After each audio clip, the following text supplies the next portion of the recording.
Have you been thinking about streaming but you don't know where to start? Well, stick around and let's talk about it.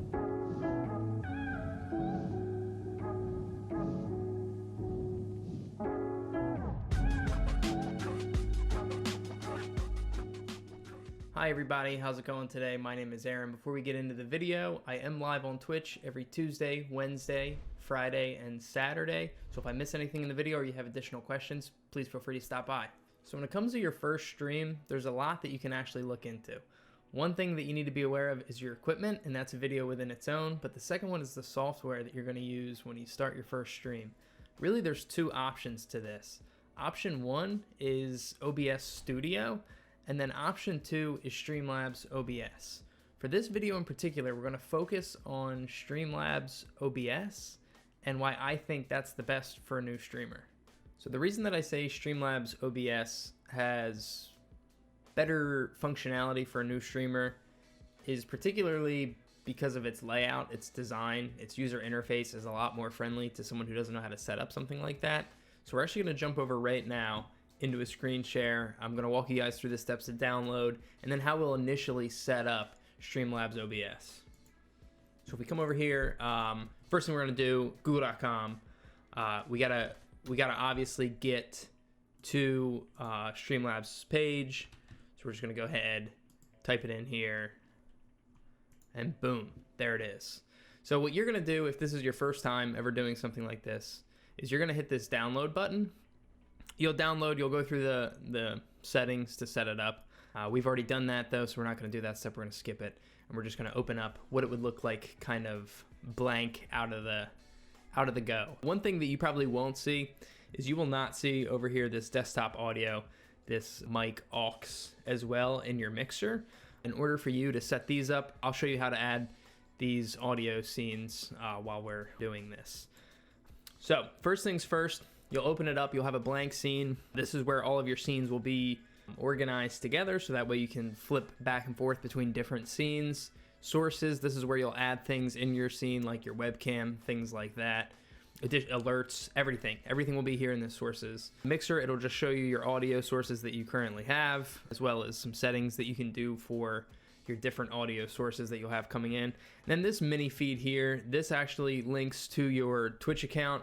This will also be your YouTube, other things that you're streaming to, and it'll show you who is specifically following you, things like that as well. So it's helpful while you're streaming. I don't specifically use this feature too much, but it is there if you need it. One of the things you'll also see if we bump open over on the side is your chat room.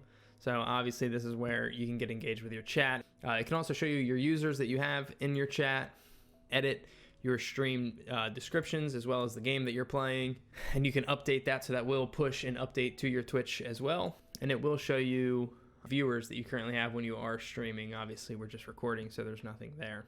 So that's just the main layout of Streamlabs OBS, and it gives you additional statistics at the bottom, your CPU usage, what you have your frames per second set up as well as, I believe this is packet loss.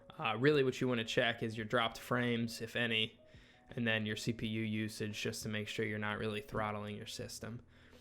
Outside of that, Streamlabs OBS does have this little kind of feature here. You have your editor. This is a new Alertbox library, a themes panel. We'll talk about that quickly. App Store as well. And I think you have some additional features down here. Dashboard, CloudBot, layout editor, studio mode, get help, log out, as well as settings. So we logged out, so you'll be logged out your first time opening this up. What we're going to do is we're actually going to go down here to log in. This is where you'll be allowed to connect whether or not that's your Facebook, YouTube, or Twitch account. Obviously Mixer is no more. So we're going to go ahead and we're going to pick our Twitch account. We will sign in. This will be your own account and password. Just going to authorize. And then it will be connected. Everything will be linked up. From there, so we're going to go into settings now. There you go, your stream. It'll tell you that your Twitch account is logged in. I believe, it looks like I've also probably linked in some other things. Other settings to connect in there So now when you hit that go live, I will be streaming directly to that Twitch account. Output is really kind of, if we're looking at settings here, there's not too much you need to worry about in here. This encoder X264, that means you'll be encoding your stream on your CPU versus your GPU. So basically, if you don't have a new 20 series or 30 series card and your CPU is halfway decent, you should be using X264. However, if you do have a newer 20 series card, such as the 2080 Ti, or if you were able to score one of the newer 3080 cards, you could use the NVENC encoder. I don't know if that works with AMD cards. You'll have to excuse me. I just run X264. I don't have an extremely powerful graphics card. Output resolution, I do 1920 by 1080. You can downscale that to anything that you need to downscale it to. Rate control, CBR, bitrate. This will all depend on your internet upload speed. So if your internet upload speed is slower, your bitrate's going to be lower. You can look at a bunch of guides online to see what you should set that. Keyframe intervals, 2 is usually a pretty good one. Faster for CPU usage preset is usually pretty normal. And you can look right here, the higher your preset equals the less CPU usage. So again, it's really up to you to depend on how much you want to throttle your CPU. Audio setup, you really don't have to really worry about this one too much. Once you do set up a microphone or a USB mic, or even if you're using your headset, you will want to select which input source that your microphone is plugged into. But whatever you plug in your microphone to, you can set up here. Your desktop audio, you can set up here, whatever that's going to be. Mine is whatever my feedback comes through my speakers or my headphones. Video, again, base canvas, 1920 by 1080, and then I have a scaled resolution at 720. This kind of doesn't matter as much, but if you're streaming, you want to be on bicubic, so I've heard. And if you're recording, you do, I don't even know how to say that one, but the 32 samples. I always keep it at 60, but if you're having problems running at 60, you can downscale it to 30. Hotkeys, I don't even use. Advanced, I pretty much keep this pretty standard, and then I don't even use any of these other settings. So let's get right down into setting up a new scene. So you can do scenes completely from scratch. However, one of the reasons why I actually recommend Streamlabs OBS to a new streamer is because they have this themes panel, and you don't have to use the themes panel. You can go to their website, but if you pull up themes here, they already have a whole bunch of themes you can select and actually download, and it auto installs the theme for you. However, they've updated kind of in the past year or so that almost everything on their site says this Prime here, which means you have to do a paid subscription with Streamlabs. So you can do that, or we can search for some free layouts. They're not as nice as some of the paid ones. However, I mean, there's some that I think we could probably get by using. So for us in particular, let's just go ahead and say, let's use this one. So all we'll do is hit install overlay.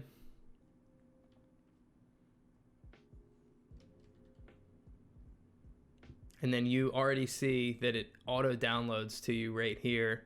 You have your scene source, you have a starting soon screen, you have a live screen, which it already auto identified what my camera was hooked up to, put it here for us.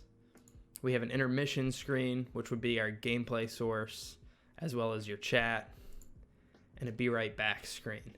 So this is kind of super helpful if you don't really want to spend too much time on it.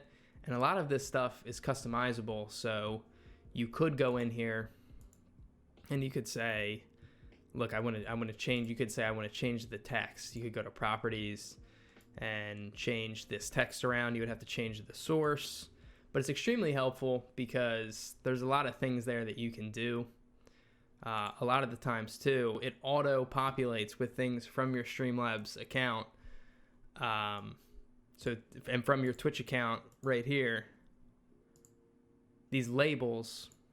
So when someone gives you a donation, or if you could change it to be a follower, you could go to properties. I believe you can select right here. You can select, say I want it to be the most recent follower. You could do total follower count, session most recent follower. You could change it there, and then you could change the title below it, and boom, you have a new follower little icon badge. So some of these are kind of, they can be kind of a lot if I say that, because there's a lot of these things. However, there is some things you could do. I mean, you could go through and you could pretty much make this, well, I just deleted the frame.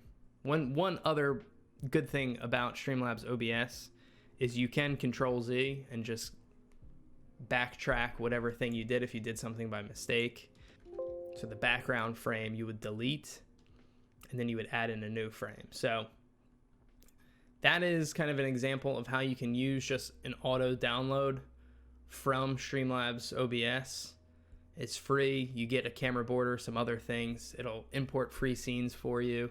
And it's really helpful, I think, because you don't have to spend a ton of time. You can do this, then you can play around with it a little bit and tweak it really to how you want.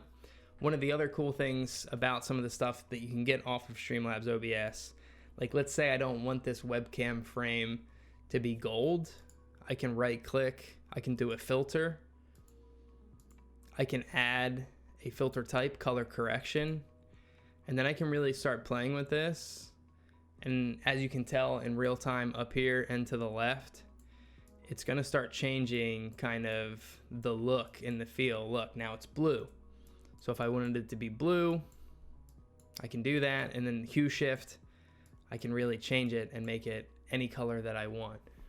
So that's one of the things that's really helpful, and you can do that with any element that you already download into this. So you can really kind of customize it and make it different from what you're downloading, and you can move everything around as well.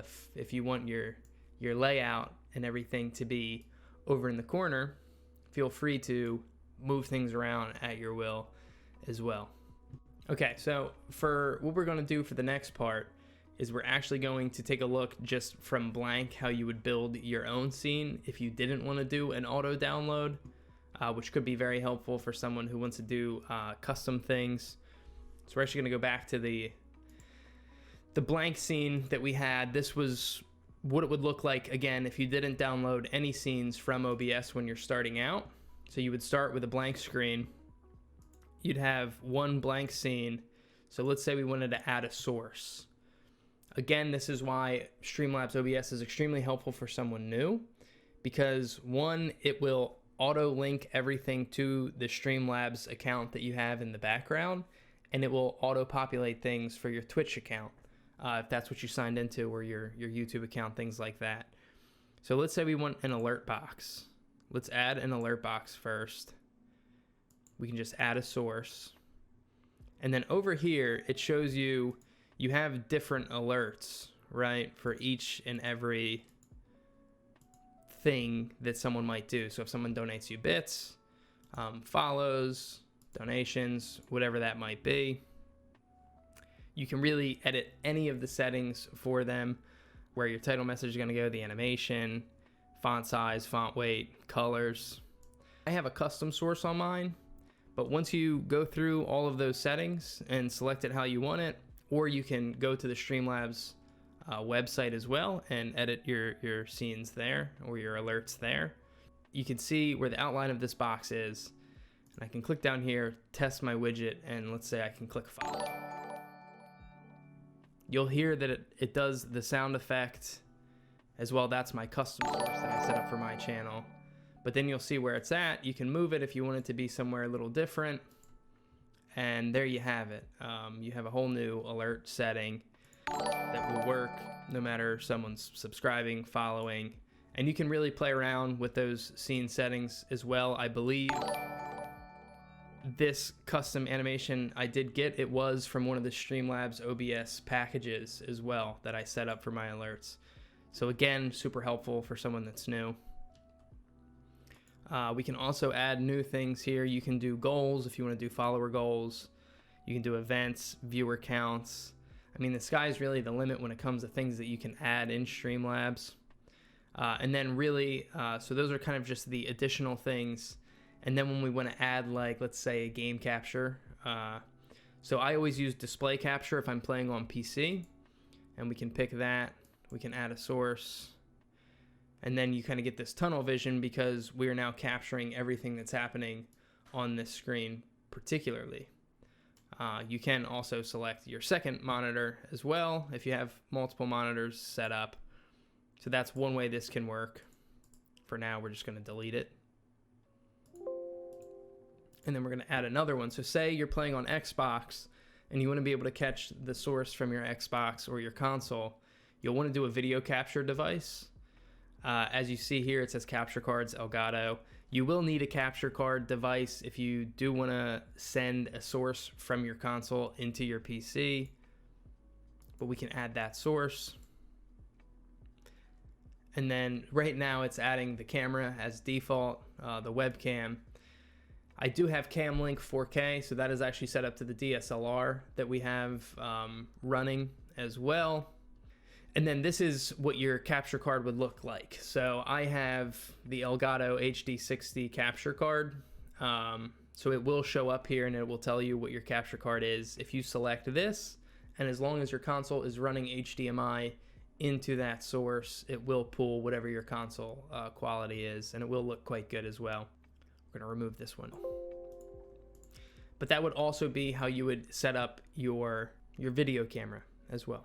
Okay, so this video has gone on for way too long, so the last thing that I want to show you guys how to do is to add your audio sources so we can get these audio sources over here. You'll go to your scene source, you'll hit add, and then there's two things you can do here. One is audio input capture, and that is for your microphones, USB mics, other USB devices. And then you will look also at your audio output capture. So for the first one, we'll do our mic, which is audio input capture. We'll add source. And then it'll give you a list of everything that you have going in. So right here, I have a XLR microphone, which goes into a mixer. And this line MG-XU, that is actually my mixer going into my PC. I would select that for my microphone. I'm not going to do it now because you already see it down here. It's already lighting up. But that is how you would do it. You would click it and then you'd hit done.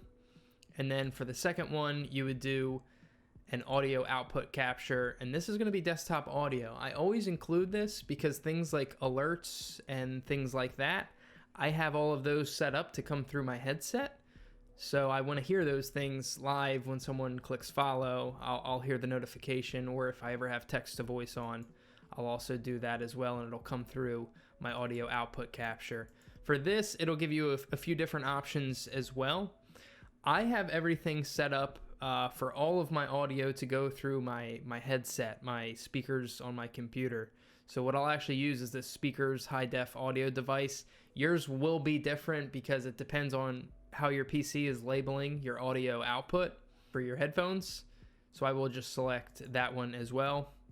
You'll see them down here. As you can see, I added duplicate sources here, so that's a problem. That's because I added these two duplicates. So one of the things that you'll always want to just check and make sure is your mic isn't peaking. When it's in this red, your audio could come back sounding a little not good. So you want to always just make sure that you're adjusting so that you're not really peaking out your meter. And it looks like sometimes you just have to adjust this, test your recording, and listen to it as it comes back, because it might not always be accurate. But it's good to just check that as well. And then your desktop audio, that should light up when you test something like a widget. So if you hit follow, that lit up perfectly, lets us know that our audio output is coming in well. Works the same way for your input. Say if you're streaming from your Xbox into your PC, you want to make sure that that also lights up with your desktop audio as well, so you can hear everything at the same time. Okay, everyone, that wraps it up for this one. Apologies it took so long. I know we still didn't get through everything that Streamlabs OBS has to offer. Again, I do think it's the best bang for your buck if you're a new streamer. If I missed anything or something was unclear, you have any questions, feel free to jump into my Discord, links below, or stop by my Twitch and say hi. I hope you guys enjoyed this. Please like and subscribe if you did, and I will see you guys on the next one.